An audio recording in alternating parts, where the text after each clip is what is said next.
Welcome to the physics seminar. This week we have Dr. Varun Kamboj. He started his studies at Maharashtra Dayanand University in India and then moved to the United Kingdom, where he got his Master's in Science from the University of Manchester in 2010, just a year after his bachelor's degree, and then did another master's at the University of Hull, because why not? If there's a nice scholarship paying for it. Then he went to the University of Cambridge for his doctoral work, supported by a Cambridge Commonwealth Trust scholarship, followed by a Cambridge Philosophical Society scholarship, and got his PhD titled Terahertz Spectroscopy of Topological Insulators, Graphene, and Other Two-Dimensional Materials in 2019. He stayed at Cambridge for 3 more years as a postdoctoral research associate at the Cavendish Laboratory, working on a custom cryogenic terahertz time domain spectroscopy system, which enabled him to do energy resolved studies of topological surface states. And then in 2022, he went from Cambridge in the UK to the other Cambridge, Massachusetts, where he is a postdoctoral associate and Lindemann Research Fellow at the Department of Materials Science and Engineering and the Department of Physics at MIT, developing infrared terahertz SNOM systems.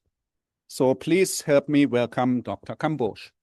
Thank you very much. Thank you very much, Professor Meyer. Thank you. Appreciate that. Thank you. Well, thank you so very much for...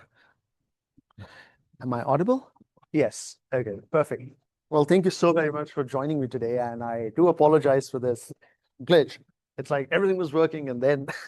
So I will promise to make up for the time after the seminar and talk. Please find me and then we can chat more about everything else that was left out or not discussed really. Okay, so today I'm going to be telling you about understanding condensed matter system from the point of view of optics and photonics. So shining light on these quantum materials and what they can tell us, which some of the other measurements might be averaging over or not be able to fully deconvolve. So this is essentially a bright, full summary of what we are hoping to do and hoping to achieve, working towards. And as you can see, that have some light, we have a quantum material, and we have this very sharp probe or a tip. And we'll try and combine all of this into one instrument to make a nanoscale spectroscopy setup. And we'll see what kind of physics we can discover from that. So broadly speaking, in condensed matter physics, one of the central themes, if you like, is to understand the behavior of how these electrons and other charge carriers behave in these quantum materials, and particularly 2D materials, which are they're confined. You have those materials on substrate, so their behavior becomes even more interesting.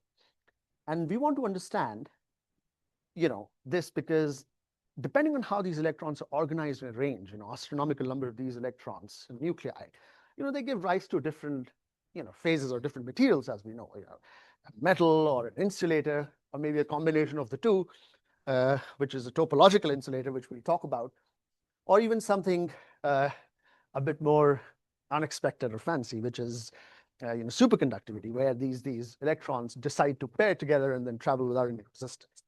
And one of the ways we can try and understand that, would be using this, before you get dizzy, one layer of graphene on top of another, and if you twist it just at the right angle, you can start forming these so-called moire patterns. This is nothing really at this particular point to do with physics. I mean, this is something you can try and do yourself. You can print a hexagonal lattice of graphene on one transparency slide and print another, and you put them on the top, twist it, you can see these soccer balls emerging. So this is very interesting. And this has turned out to be a new frontier in condensed matter physics, because you can explore a lot of physics with an additional degree of freedom, because before this, we stack materials on top of each other, we grow them, we do, for example, epitaxy, but this is the first time that we've been able to twist them and discover new physics. So we'll talk about that.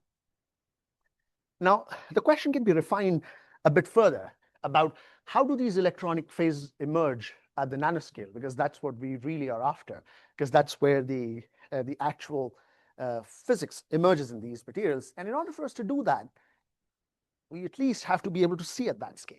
So if we are going to study physics at the nanoscale, we need billionth of a meter. We need to be able to see or have tools which can access that spatially. I mean, that's a requirement.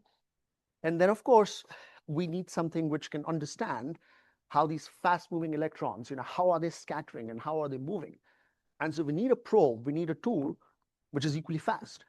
We need something of the order of, which has, scales in picoseconds, which then converted to frequency would be terahertz. So, I mean, it's one standard theme would be that 1 terahertz is essentially, if you convert to time, so you have 10 to the 12 picoseconds. So that sort of is the conversion, if you like. That's what we're after. And that is something that we can use to, study the dynamics of these electrons in these materials. Okay, so for the first half, let's try and understand the spatial resolution. How are we going to make tools and study physics at the nanoscale with that? Okay, so now let's look at this in a bit more detail. So we have a nanoscale object, say a nanowire or any sort of a nanomaterial, a 2D flake, and we want to see how does it look like, under infrared or terahertz light. Why? Because lots of these materials have, resonances and dynamics in that frequency range. And that right there in the middle is where the terahertz gap is, because that's the gap where you have electronics on one side, microwave, and your optics on the other, and right in between sandwich is the terahertz gap.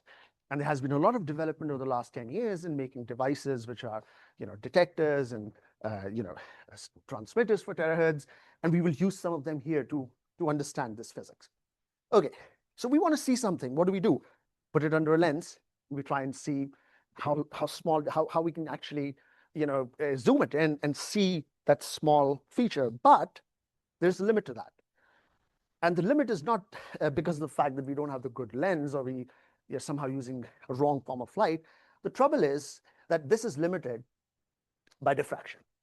So broadly speaking, within air, if you use a wavelength lambda, let's say you use 10 microns in wavelength, right? You cannot see anything that's smaller than 5 microns. It's limited by diffraction.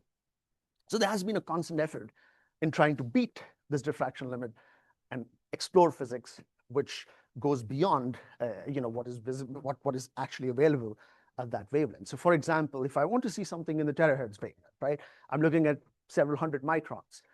I won't be able to see anything below 150 microns if my wavelength is 300 microns. So how am I going to beat that limit and go to nanoscale? So this is how we do it. We bring a very sharp probe, a very sharp tip, which is metallized, very close to the sample, and then we shine the infrared or terahertz radiation on that. And what the tip does is that it tracks the near field interactions within that local region. And then that's how we can actually image the sample at that particular wavelength. Now, you might ask, so what exactly is TIP doing here? Like, sure, you put this tiny tip, within this beam waist of several tens of microns, because after all, it's, that's the spot size you're going to get from, let's say, using a lens. What is a small tip going to actually do? It turns out that the near field interaction is very strong and much stronger than background. And I'll show you that. So once we bring the tip closer to the sample and illuminate it with infrared or terahertz radiation, we can collect the scattered radiation with a detector. If it's infrared, it's going to be a mercury, cadmium, telluride kind of a detector, or in gas. But if it's a terahertz one, then there are different terahertz detectors. And I'll show you an approach towards the end where we don't need the detector at all, and the source becomes the detector. Okay, so once we do that, we have access to the local nanoscale information. We can get the optical properties of the material at the nanoscale, unaffected by the wavelength of light. You could use any wavelength. The resolution is defined by the AFM tip. So the tip is 20 nanometers in apex diameter. That's the resolution you're going to get on the image. So that's exciting. So how exactly do we get the this data? So it's a common problem in physics, right? You want to extract the signal and suppress the background. I mean, that's the core idea. That the more successfully we can do that, the more information we can extract. And so the way this works is the tip interaction with the sample is very nonlinear, as you can see from the plot on the top. So on a material like gold or silicon dioxide, you can see that as the tip moves away from the sample surface, its interaction of the scattered light, which is here denoted by or defined by the alpha term, which is the polarizability, because as you shine light on the tip, the electrons and they polarize, forming a dipole. You can see that as you move away from the surface, it has this exponential decay, which means that when you are very close to the sample, if this is the sample, you're very close to the sample and you're shining light, there is a near field interaction, and the tip is constantly oscillating in the AFM. As the tip moves away, this broad beam waves, this background, that doesn't change or gets modulated because it's only moving about 50 nanometers, and the beam waves is about 10 microns. So the background is not oscillating or modulating along with the tip. So that's how we can actually demodulate our signal. We connect it to the higher harmonics. So if this is oscillating at, let's say, 30 kilohertz or hundreds of kilohertz, we just go to the higher harmonics, 200K, 300K, and that's how we extract the signal away from backgrounds. Background doesn't vary with this tip oscillation. Okay, so let's look at some real-life examples of 2D materials which we can measure with this, and some information that we can extract. So as I was discussing, that this new platform in 2D materials, which started with graphene in about 2018, some of my colleagues now, but when I obviously wasn't there when they did this, they actually stacked one layer of graphene on top of another layer based on a paper back from Alan McDonald, I think at Texas. And this was just an obscure paper which was there 8-10 years ago, and Pablo decided to see on a Friday experiment what exactly happens when you twist it at about 1.1 degrees. There are several other magic angles, and turns out that if you do that, geometrically you form that sort of a pattern, the Moray pattern, as it's called, right? And with graphene, it's the simplest Moray system. You can just stack one on top of the other, and it forms this sort of a Moray pattern. And you can sort of, there's a lot of, sort of band structure, things that go into this. And I won't go into the flat bands and all that. But the basic idea is that, as we understand that in a solid state material, you basically have, atoms, right? And it's that potential well, which is basically forming that, potential lattice, which gives rise to the band structure. So you can imagine that this is a lattice that can change simply by tuning the angle.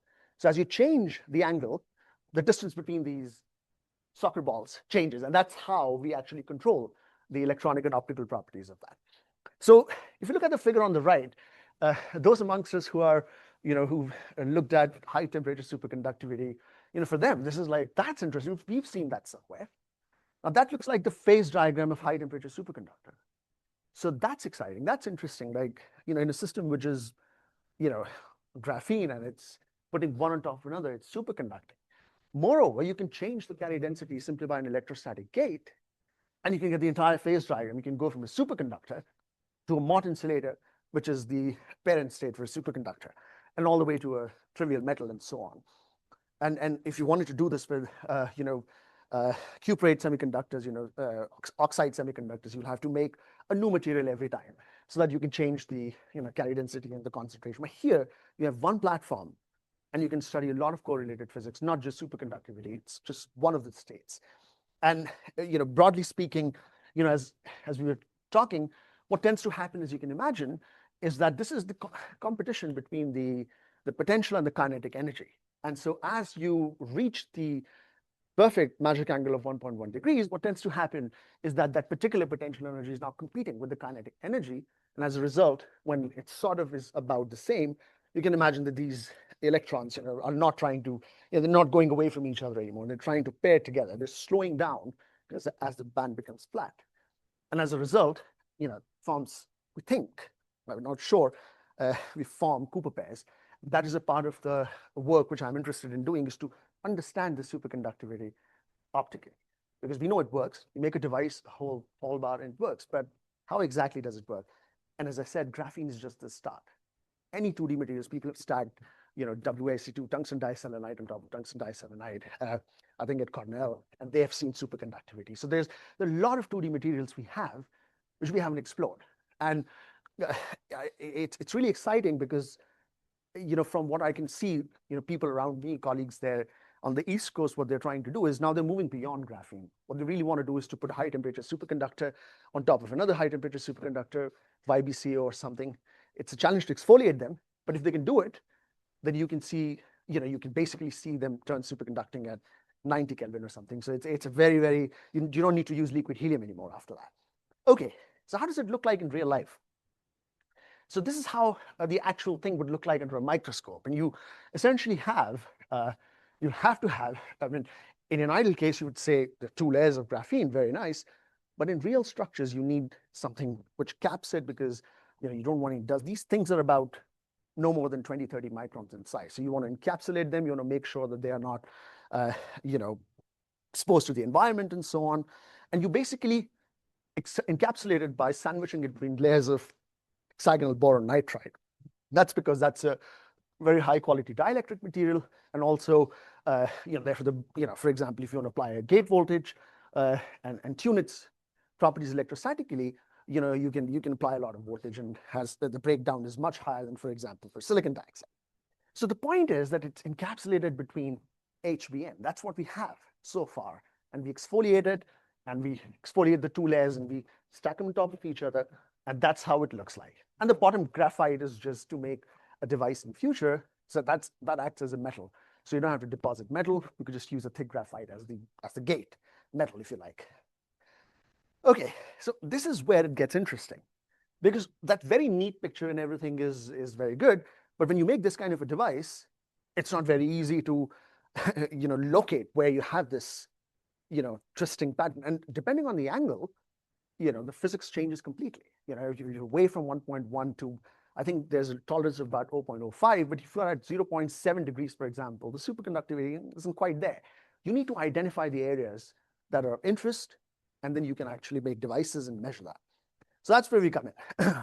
So what we do is we start with a standard AFM scanning probe system, which is, in this particular case, I've shown a cantilever type system, which is the standard Brooker AFM, for instance, which is available. But you could have a tuning fork based tip as well, which is, very good actually, as I'll show you, for low temperatures. So you can do an AFM, and it doesn't look anything, extraordinary. And then what we do is that we will shine light, could be terahertz, in this particular case infrared, let's say, onto the tip, and then collect the scattered light back to the detector. In this particular case, I've put it as a photodetector, but the detectors can vary depending on whether it's terahertz or infrared. And then, ideally, we want that sort of a delay stage, a delay line. And the point of that is to sort of get a complete picture, because that delay line would give us the so-called temporal resolution. So we have a spatial resolution of about 30 nanometers, and we have the energy resolution, millielectron volts, somewhere between, let's say, 20 to 100 millielectron volts. So not something that you can access, with, general optics or lasers. And then you have a temporal resolution, which is then defined by the step movement in the delay stage, typically around 100 or so femtoseconds. So that's great. So when you do that, you see something like that. Well, that's interesting, because what we are now seeing here is the pattern of the twisted bilayer graphene, and you can see that the pattern underneath that is pretty uniform. It has that sort of a soccer ball structure, but also has strain. So there are regions which are more interesting than the others, and we can actually spatially map and spatially locate them, right? And more interesting is the fact that you can just park the tip at any point, because you've taken a 2D map of that. You've scanned it, raster scanned it, just like an AFM.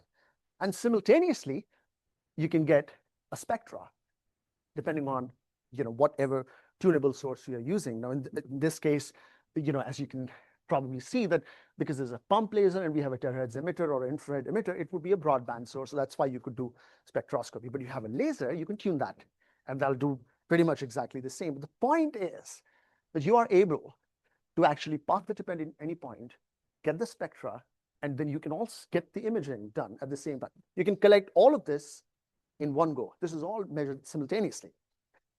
Interesting. So the idea is to correlate the AFM with the optical nanoscopy to form a complete picture.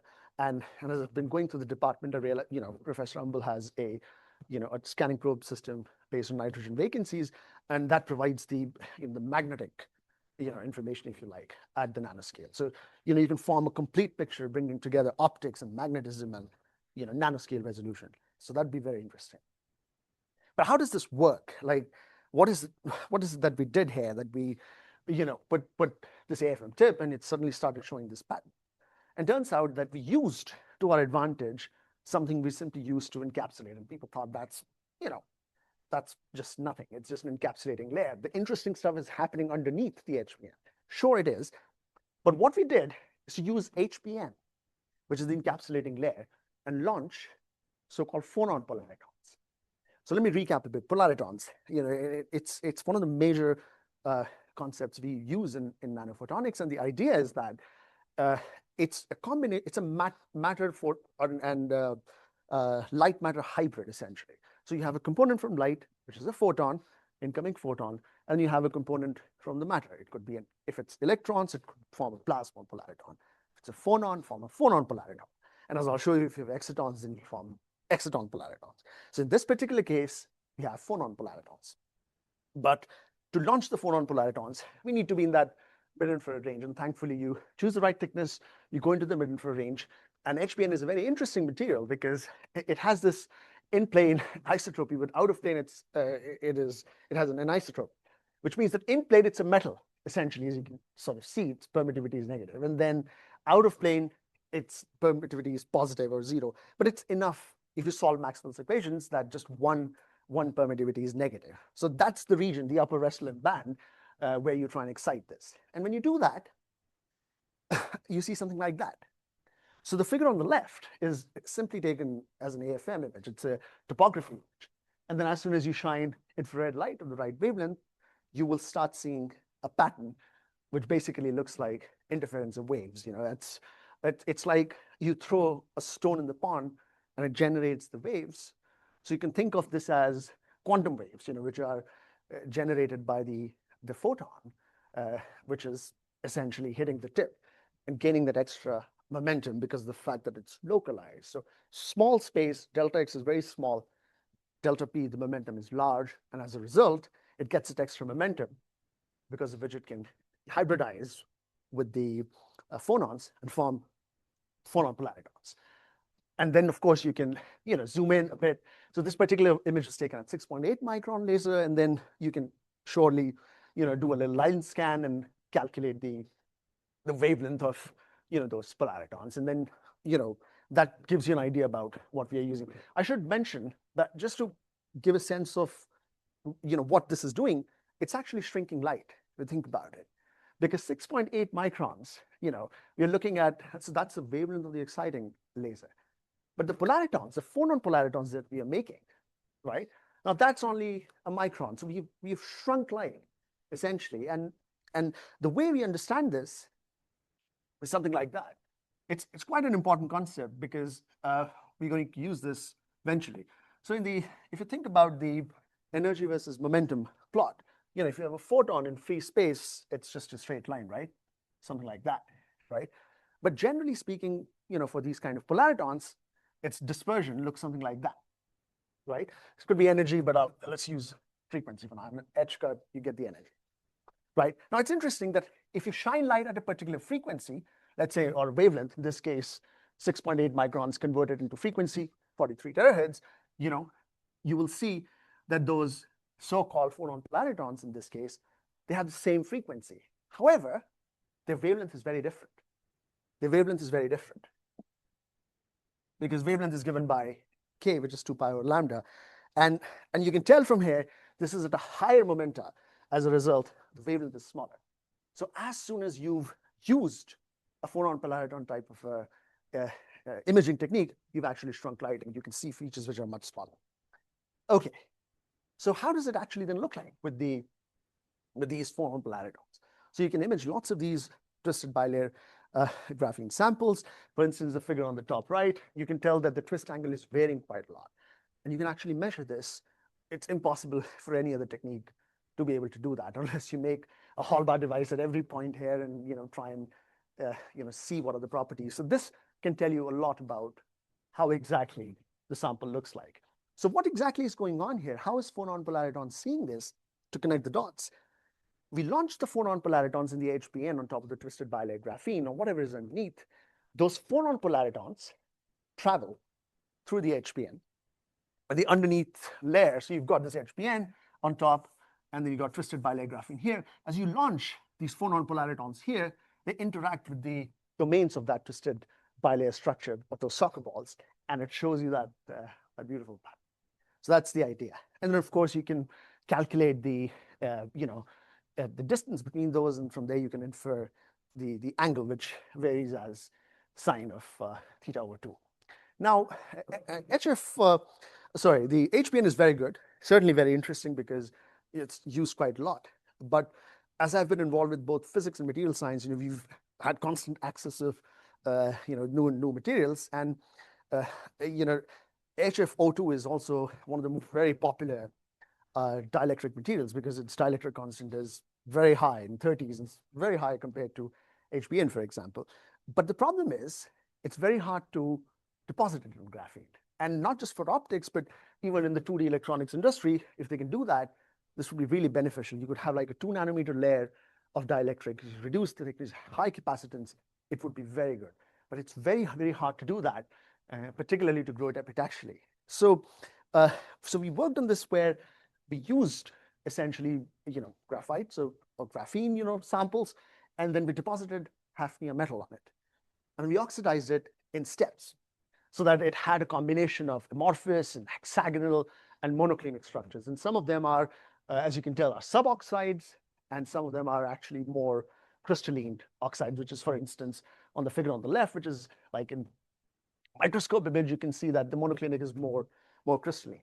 Now we want to have the highest quality dielectric, which doesn't leak, and we want to be able to understand its properties. So what we did, so this is good in terms of microscope. You can see that this is obviously the scale of 5 nanometers or so, but we wanted to understand its properties at slightly larger scale, particularly because it's going to be used for optoelectronic devices. How does it actually look, on the scale of where we want to make devices, and where all these phases, 3 phases that I showed you, coexist. No, go back. And amongst those 3 phases, how do we know which phase do we currently have there on the sample? So then we essentially use this STOM, as I said, and this is one version of STOM, where we have a Bruker AFM, and that particular source is the detector, the MCT detector for the particular infrared, and the lasers are actually at the back. So that's broadly the system, and there's optics with not very complicated optics. I mean, there's a beam split, there's a beam expander to get a high numerical aperture, then there's a beam splitter in the middle, and then you essentially go through a periscope down the tube to the AFM tip. Takes some time, but easily doable. And once you do that, you start to see interesting things. So for example, the figure here on the left is simply an AFM image, and it simply tells you about the topography or the height differences. It tells you nothing about the permittivity or the electronic properties of the material. But you can collect the STOM image at the same time, and it's kind of hard to see on that image, but that's why we took the line scans. And the way this HFO2 grows is that it is thick in the middle, the dendrites grow outwards, and on the very end of those dendrites, that's where you have a more sort of an amorphous phase. So, but you don't know exactly where it is. So we use STOM to calibrate its electronic properties, and you can see from the scattered signal right towards the end. So if you can see the region where you go away from the center of the dendrite, where the thickness is actually decreasing. So dendrites are thicker in the middle, and the thickness gradually goes down. One would really expect, if you think about, from a common dielectric, point, you would think that the scattered signal is going to reduce because dielectric is now thinner. Turns out that the STOM signal, the scattered light, is much higher towards the end. And then, and of course, there are variations along the way, and then tells us that the phase that we are looking at towards the end is actually more and more amorphous or suboxide. And this is something that we can confirm with the microscopy measurements as well. And so we can look at these phases, we can study these phases together, and you don't have to wait for one thing to sort of oxidize first completely, from HF to HFO2. We can see all these phases simultaneously with snow. Okay, so this is infrared, and that's interesting. And what about other 2D materials? Other than graphene, there's a lot of interest in transition metal like chalcogenides, which is also very interesting, because what tends to happen with TMDs is that if you remember the plot of which I discussed about the bandwidth versus the potential energy plot. So you have the bandwidth W of the bands, and you have the potential energy, which is lambda over, which is wavelength. It's directly proportional to that. The point is that in this particular case, for TMDs, this U, Coulombic potential energy, is very high, higher than graphene. So in principle, you have a more relaxation with the angle, and you can study the correlation much more. Okay, but in this particular case, I want to show you a tungsten diselenide sample, which supposedly has 2 excitons. And lots of people have studied A exciton. Very few people have looked at the B exciton. So that's an absorption measurement. It's essentially you basically have a spin split band, and as a result, you basically get these 2 resonances, which gives rise to the spin split, then gives rise to 2 excitons. An exciton is simply a electron hole pair that is then sticking together, and its energy is usually slightly smaller than the one that's used to excite it, and because of the Coulombic attraction. So that's an exciton. Can we make that into polaritons? And interestingly, we can. So for instance, there's an image here on the left, and you can see that when you collect that with the visible storm, exciting it at 568, which is just higher than if you see the energy. It's close to 575, so just before that, so that the energy is high. You can excite those excitons, and you can see that pattern of fringes that forms. And these in-plane excitons actually propagate quite far within the sample. And that's really exciting for photonics applications and switches and so on. So you can calculate its wavelength, right? And then you can do this for each excitation frequency or wavelength, right? So this is done, for instance, at 568. If you tune the laser, and then you can basically form a dispersion plot, which I was sort of talking about here. Obviously, this is that's for plasmon polaritons, and this particular one is exciton polaritons. But the idea is very similar. You have a plot of energy versus the wave vector, and this can give you, the slope is essentially the speed, or if you like, of that particular quasi-particle, in this case, exciton polariton. Now, because of the way these exciton polaritons work, so you tune your laser, and you can tune the energy on the y-axis. And for each particular excitation, you would get a plot like that. And then you start measuring its wavelength. And you can imagine looking at this plot that as you increase the energy, the K is increasing, which means that the wavelength of that particular quasi-particle, in this case exciton polariton, is reducing, right? Because K is inversely proportional to the wavelength. What is also very interesting is that as you go to higher and higher energies, you could just tune your laser to, for instance, here go to, 2.3 electron volts, let's say, right, compared to 1.9. You immediately realize something very interesting. You can actually see much smaller features with a 2.3 electron volts. All you got to do is to tune your laser, and you can start to see much smaller features, because now at higher K, the lambda is much smaller. So this is a very interesting way of actually doing microscopy, where you can tune your laser, and as a result, get the resolution that you're looking for that particular quasi-particle. Okay, I would like to sort of talk a bit about very quickly, because I have to move to the next one, so I'm going to go over this a bit fast.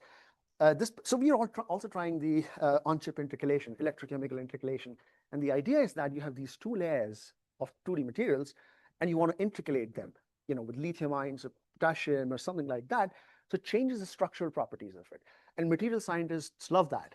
All they want to do is to intercalate it and let's see, study, in XRD how it looks like, or other, structural measurements.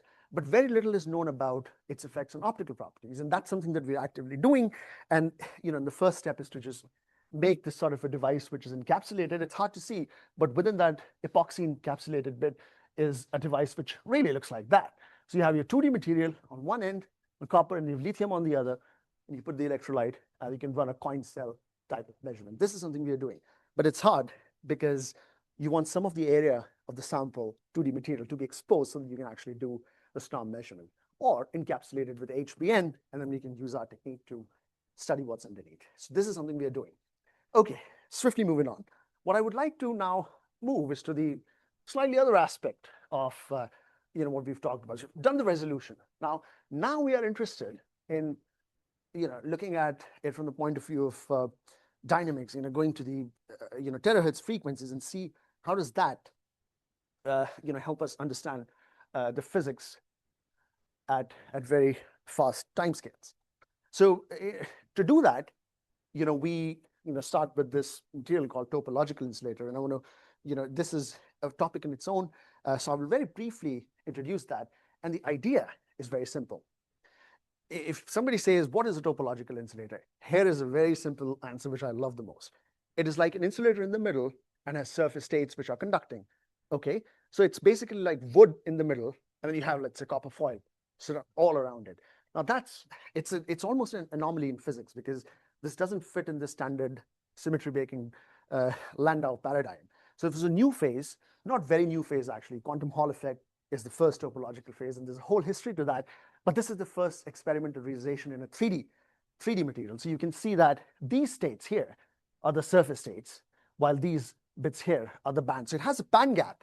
It has a band gap of its own, but then it has these surface states. And those surface states are what's interesting. And recently, a lot of this was in the news, where people were talking about terminologies with, Microsoft coming up with its own quantum computing chip of Majorana fermions. Although they don't use topological insulators, they use indium arsenide, I think, with aluminium or something, nanowires, and then that's how they generate superconductivity. They cool down the aluminium. They have to go down to dilution, refrigeration, millikelvin temperatures at least. But here, in principle, making a good material like that can give you topological properties at room temperature. But there's a problem. Real materials are not like ideal, topological insulators, especially when you fabricate them and make devices out of it. You have lots of defects, vacancies, and essentially the bulk measurement would, be the primary thing that you measure. It will dominate the entire measurement. But here was an opportunity to use terahertz to study those topological surface states.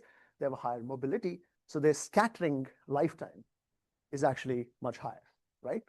So, or sorry, much lower, because mobility is inversely proportional to scattering lifetime. So mobility is tau E over m. Sorry. So yeah. So higher mobility means higher lifetime. Sorry, that's what I meant. That's what I meant to say. And terahertz is important because in the terahertz region, the scattering lifetime of these topological carriers, is in picoseconds, so it's right in the terahertz range. So quickly, I'll show you a bit about what this entails, and then move back to microscopy, because that's our main focus.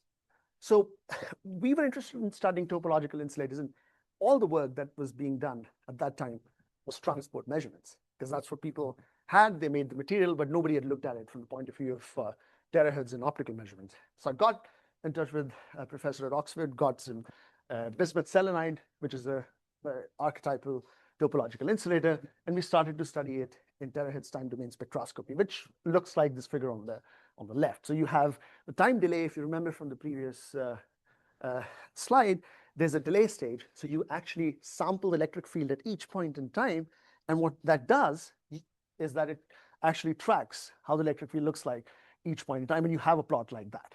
And the second peak is nothing but the echo. It's a Fabry-Perot effect. So you have a sample that looks like that. You have light going here. The first transmit peak goes, and then it goes back and goes back again, and then it likes that. So that's why there is a second echo, which has its own interesting properties. So what you can do with this, terahertz time domain spectroscopy allows you, unlike FTIR, for example, allows you to get both amplitude as well as the phase of that. And we took advantage of that, because that's not something that you could do with a spectrometer like FTI, which just detects intensity, because here you can get the phase information. So we got the phase information, but from the real part, you can already get the conductivity. And what we see is that as you cool down the temperature, the conductivity drops up until a point about close to 30 Kelvin, and then it starts to go up again. Now, that's something unusual, because if you think about an insulator, all that should really happen in a band structure like that, if you have an insulator, you're freezing the carriers, the conductivity should really go down. There's no reason for it to come up. But as this bulk freezes, there's topological surface states, which are always there. But because there's no gap, they only come into picture when the bulk is frozen. And this is something we can see with optical measurements, terahertz optical measurements. And because it's a metallic state, as you reduce the temperature, conductivity goes up because the scattering drops. Okay, but we can do so much more. We can, from the spectroscopy, you can use the phase information and from very basic analysis, get the scattering lifetime of carriers. And in different temperature domains, you can tell that there's a lot happening.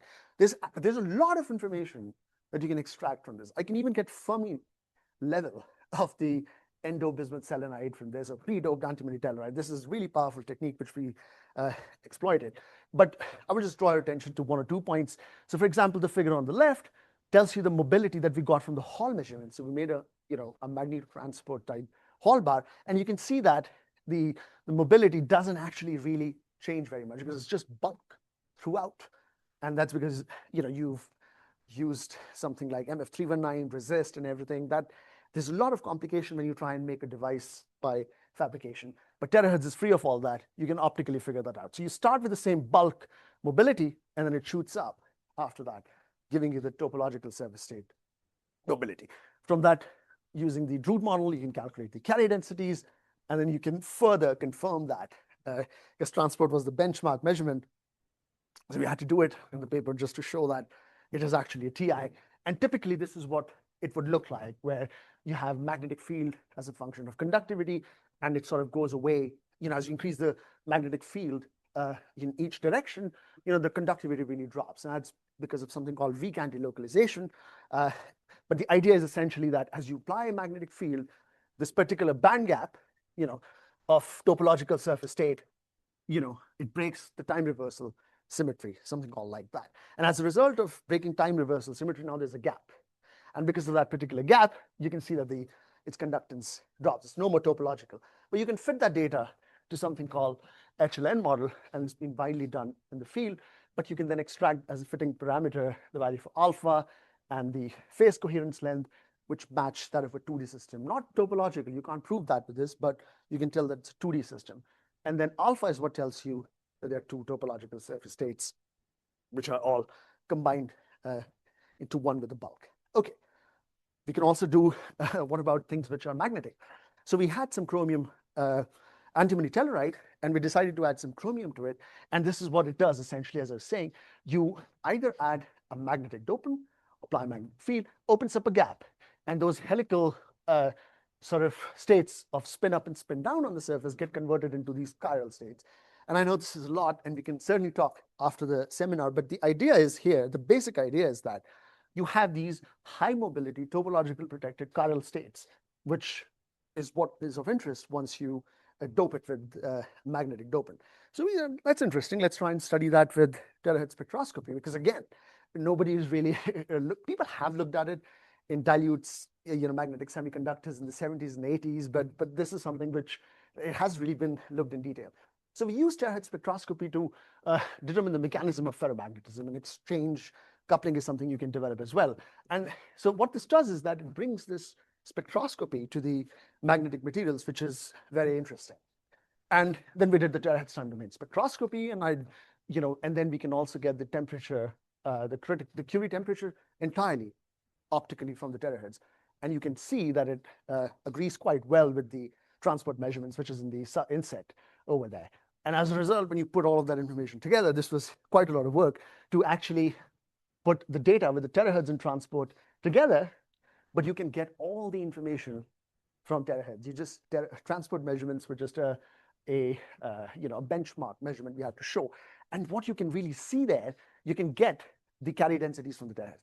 You can get the TC from the terahertz, and you plot that, then it turns out that, looking a little bit into, as I said, dilute magnetic semiconductors, you can see that the TC is actually proportional to the carrier concentration and 1/3 cube root of the carrier density. And as a result, you establish that this is an RKKY versus something called Van Vleck type mechanism, which was very interesting because this wasn't done before. But you can also get more information from that. I won't go into it. Just the slope of that can give you the exchange interaction. Because everything else, if you look at this particular equation, everything else except for the value for exchange interaction, is simply, and then of course you can, put the second equation in. It's basically a constant. So we have really got, the slope, which will then give you exchange interaction.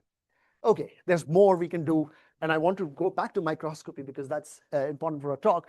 So room temperature, we can start with room temperature measures. You don't have to wait for low temperature. We can do spectroscopy of these topological materials. Room temperature, you can get started. Even undergraduate students can be trained to do that. So you have an antimony telluride film, for example, right? Using the same time domain spectroscopy, you form a conductance versus frequency plot, and then you can essentially fit it to Drude-Lorentz model, which is the standard model to understand the conductance in these materials. And you can isolate the bulk and the topological surface state components, and that can be done for various thicknesses, temperatures. There's a lot to explore there. You can get phase diagrams completely optically. And of course, transport is there to support it, but from optical measurements using terahertz light, you can get the phase transition here. And by phase transition here, I mean a topological phase transition, because apparently as you change the thickness of the film, as these two bottom and top surface states start to come closer together, they hybridize and talk to each other, opens up a gap. And as a result, the mobility drops. So you can do all that with terahertz very swiftly. So what I want to do now is to bring these two things together towards the end and show you how powerful the nanoscale imaging is and how powerful the spectroscopy is.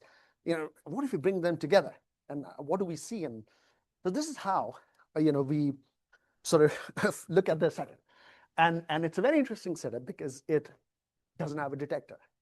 The source is the detector, which is here on the right hand side, denoted by QCA, which is essentially a laser, but we call it an amplifier, quantum cascade amplifier, because it's not lasing at this point. We've done something to it, which I'll show you, just to suppress the lasing at the right. And it's in a cryostat because we cool it down, and then via a couple of parabolic mirrors, it goes to a scanning probe set up on the left, similar to the one we have here in the physics department in Professor Umbel's lab. It's actually from the same company, Mad City Labs. And so the first part is to build that scanning probe setup, which is very, not very difficult. Mad City Labs provide all the components for that. And you typically have a piezoelectric stage for the Z for the tip to approach the sample. And you have a sort of manual micrometer for large distances, but then you have a piezo XY for doing fine scanning. So you have very small steps, so you can get the imaging done. And you can replace these tips because they are attached to the tuning fork, similar to, again, the setup which Professor Umbel has in his lab. And then you can sort of, before you, put the optics in, you want to understand the topography, whether it actually works as an AFM or not. And so, we took a very basic, setup where you have gold deposited on top of silicon dioxide. You can see that the topography works. There's a certain resolution in X and Y to create the line scan. So it seems to show a topography scan. So what would happen if we now add a light to it, terahertz light particularly? And I mentioned to you that we don't have a detector here. And I have something which should have taken down earlier, which actually helps to solve that problem. Okay, so I have here that very thing that I'm showing you, and it's right here. Feel free to pass it around or come on later, and then I can, show you what this is. Basically, it's how it looks like, one of those lasers, and it's really on a copper block, and you can see with the naked eye what the laser is. That's basically what we use here. So what happens in this particular case is that you have a laser, which is basically this area in the middle, which is, this is just a copper block, and in the middle is the superlattice structure of gallium arsenide, aluminum gallium arsenide, which produces, essentially the terahertz photon. So then we try to actually attach a silicon lens coated with parylene coating on top, because we want to suppress the lasing. And the gas-al-gas heterostructure here has a reflectivity of about 32%, I think. Don't increase the mirror losses as a result, so that we can suppress the lasing. And you will see in a minute why we wanted to do that.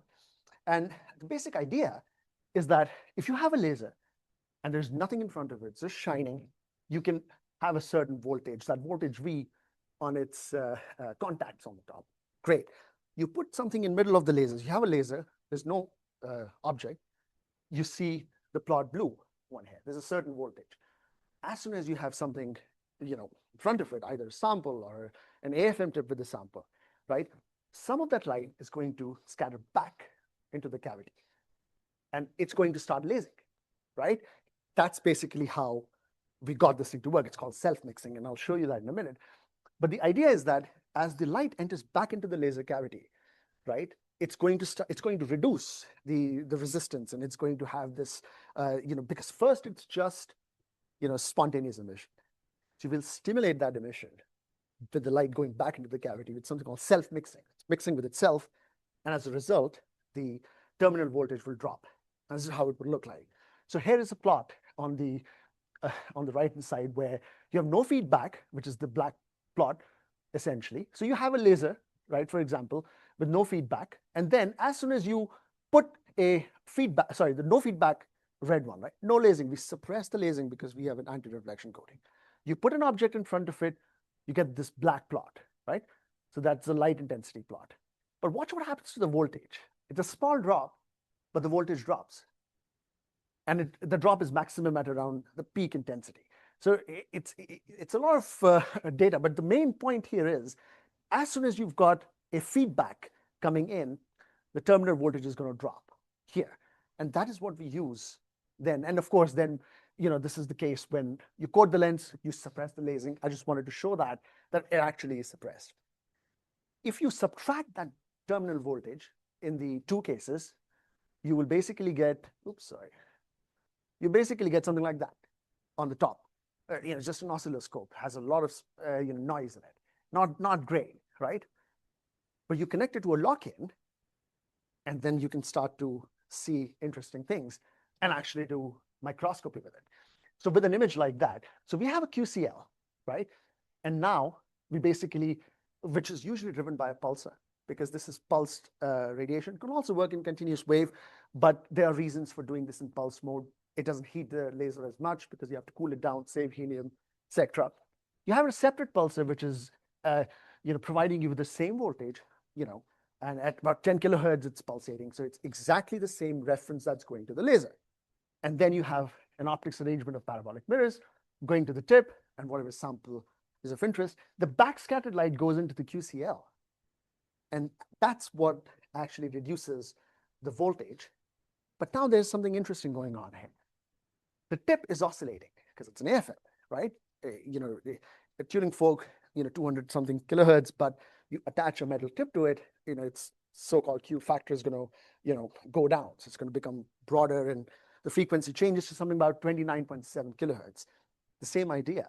You detect the signal at the higher harmonics of the tip oscillation frequency with a lock-in, because now you have the exact frequency coming from both the laser and the reference. You do that, you're going to already see an image. And that's just to show the voltage at one particular, so that plot is essentially showing you that when you have a partially suppressed laser, where you start with, you actually put your sample, have a feedback, you will see the voltage drop, same like before. And then we try to image that with a sample. This is something we made as a terahertz detector. It's essentially plasmonic resonance antenna with graphene within it. And I can talk to you more about it. We've done spectroscopy on it, but I want to show you the image, how it looks like. Top left, just the AFM image. It's just topography from the scanning probe. But watch what happens in the gap. There's actually a signal because the electric field is confined within these two metal antenna arms, if you like. And so this is how we typically detect terahertz light or whatever photon wavelength you want to detect. And you can also see that we did a COMSOL simulation to just to show that there's actually would be a signal there. And so you've done a line scan, and you can see that there's a drop here because, of course, there's a gap. So you have metal here, and there's nothing. There's a gap. There's just graphene. And then you see that within that region, there's an enhanced terahertz signal. And this is a sample that's buried under aluminum oxides deposited by ALD, so 140 nanometers. So it doesn't have to be right on the surface. This technique works equally well below the surface. Because light is polarized from a laser, you twist the sample, and then that particular scattering signal finishes. Okay, So what have I shown you so far? I've told you that we can locally see the light-matter interaction, and we can have nanoscale resolution to look at the local magnetic and electronic behavior, surface sensitivity, but also importantly at the milli-electron volt energy range, which is ideal for studying superconductivity in 2D materials. Plus, we can have a temporal resolution to look picosecond time scale dynamics. So where is this headed, actually? So there's several interesting directions. One interesting thing would be to do is to, start with twisted bilayer graphene, look at superconductivity, look at, Cooper pair polaritrons, which would be very similar to the polaritrons that I mentioned, for example, earlier. And then van der Waals magnets with Professor Humble. We can also do the terahertz with those topological materials at the nanoscale. So this was far field, connecting it to the probe, we can do terahertz nanoscale spectroscopy. And then if you put these two together, putting twisted bilayer graphene on top of a topological insulator, you get even more exotic phenomena of topology and correlation combined. And so there's a lot that we can discuss here. So I haven't covered everything because there's work on superconductivity, there's work on transport measurements on perovskites. So terahertz is a very, very versatile tool because of its energy range to actually study lots of condensed matter physics phenomena. So I'd like to thank my collaborators. More importantly, this slide should have been in the beginning. Most of the samples have twisted bilayer graphene come from Pablo's group. It's still an ongoing collaboration and work. And if I do eventually come here, that's something which I'm intending to carry to get high quality samples in the beginning. Gregor Muessler provided me the topological insulator samples. It also came from Oxford. And for the near field setup, we've worked both MIT and Harvard, but also with Brookhaven, because Menkon is a very, very very good person to talk about that. And I've conducted this work under Lendman Fellowship from the UK. And these are my future possible collaborators and probably more. So I would like to thank all of them in advance. So thank you very much for your time.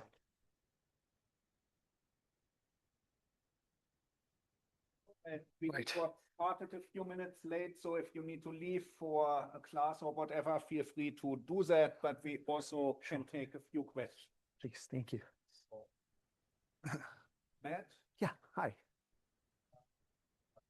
I was just curious, the whole thing you shine on the sample. Sure. How is the material, or how sensitive is all of it to the wavelength? Very, very important question. Very good question. And all the different materials would have response in different wavelengths. So topological insulators wouldn't particularly like infrared, for example. Nothing would happen because the band gap, the bulk band gap, is about 300 milli-electron volts. And so all the surface states are within that gap.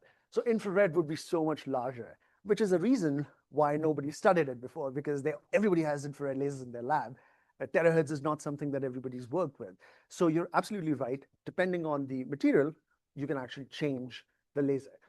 Now, how easy and how difficult it is, that's the main question.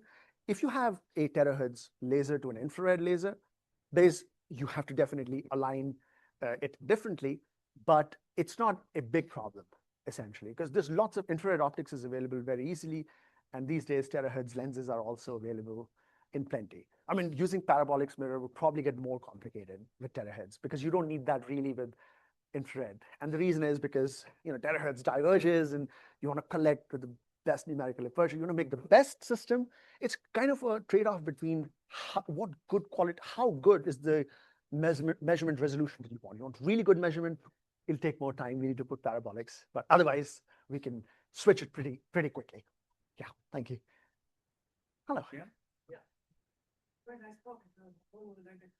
Sure. Sure. You mentioned you kind of started right that you can give them material, right? Sure. What's the specific material? You look at like the primary material, the planet surface, or like other animal material, like Yep. Very good question. Thank you so much for that. Now, the requirement for doing the optical nanoscopy, in this case, terahertz nanoscopy, is exactly the same as doing an AFM. So if we have a flat surface, whatever we are seeing in the AFM, right, we are going to see a accompanying image in the optical range in the terahertz. So if the surface is flat, surely it's a good idea, because sometimes, when there's dust on the air, samples or something, you have those, lines showing up and it gets, noisy essentially. That's going to happen to the optical image then as well. So it's the same sort of requirement. That's is an important question. Yeah, thank you. Yeah. Any other questions? All right, then let's thank Varun again. Thank you very much. We'll continue with studies after. Of course, please. Yes, thank you so much, Professor Mai. Yes. Yeah. So if somebody wants to have a look at these, so-called terahertz quantum cascade lasers, they're right here. And feel free to have a look and we can talk more. It's really just a beautiful piece of Oh, wow. semiconductor material, really.